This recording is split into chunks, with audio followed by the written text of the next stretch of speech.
আমার বেশ কিছু পরিচিত লোকজন যারা জানতে চেয়েছিলেন যে আমার কাছে কয়টা মালবেরি রয়েছে। আমার কাছে মূলত মালবেরি 3টা জাত রয়েছে। এটি একটি 25 গ্যালনের জিও ব্যাগে সিরাজটেক থেকে নেওয়া একটি 25 গ্যালনের জিও ব্যাগে সেট আপ করা। এটা হচ্ছে চিকেন ক্লো মালবেরি।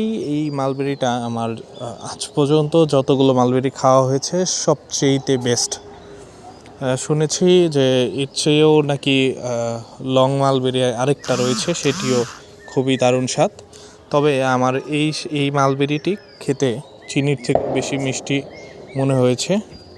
এছাড়াও আমার কাছে রয়েছে তুর্কি মালবেরি, যেটা ছোট ছোট ফল, তবে প্রচুর পরিমাণে ফল ধরে। এই যে এই মালবেরিটা পাকার পরে এইরকম কালো হয়ে যায় এবং কাঁচা অবস্থায় এইরকম সবুজ থাকে। এরপরে যখন একটু এটা অ্যাডাল্ট হয়, মানে ডাকরা যেটা আমরা গ্রামের ভাষায় বলি, এরপরে লাল হয়, সর্বশেষ কালো হয়। এরপরে আমার কাছে রয়েছে অস্টার্কি মালবেরি। আমি যদি আপনাদের একটু দেখাই, এইখান থেকে একটা মালবেরি ছিঁড়ি, এই দেখেন পার্থক্য। এটা একটা অস্টার্কি মালবেরি এবং পাশেরটা একটা তুর্কি মালবেরি। এই হচ্ছে পার্থক্য। এটা একটা অস্টার্কি মালবেরি। এখানে আমার পাশাপাশি 2টা গাছ, একটা অস্টার্কি এবং একটা তুর্কি মালবেরি পাশাপাশিই রাখা।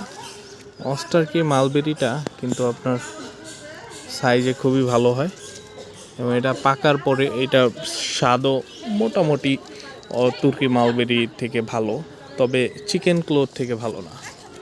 এইখানে আমার থোকায় থোকায় ফল ধরা আছে। এই হচ্ছে আমার কাছে তিনটা মালবেরি জাত। এই যে দেখতে পাচ্ছেন আপনারা, যদিও আমার ক্যামেরা খারাপ হওয়ার কারণে খুব ভালো ফোকাস আসতেছে না। এই দেখছেন, এটা হচ্ছে অস্টার্কি।